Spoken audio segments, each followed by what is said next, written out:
ગિરગઢા તાલુકાના જરગલી ગામે ગાંજાનું વાવેતર ઝડપ્યું.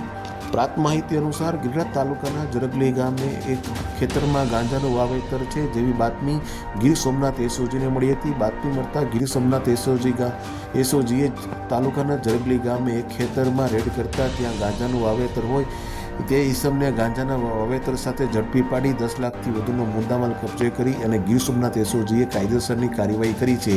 ત્યારે ઉના તાલુકાના દરેક સમાચાર તથા લોકલ સમાચાર જોવા માટે અમારી ઉના ન્યૂઝ ચેનલને સબસ્ક્રાઈબ કરો. આ સમાચાર આપ ફેસબુક આઈડી પર જોતા હોય તો અમારી આઈડી ફોલો કરો અને આ સમાચાર આપ પબ્લિક એપ પર જોતા હોય તો અમારી પબ્લિક આઈડી પર હોય તો ફોલો કરો.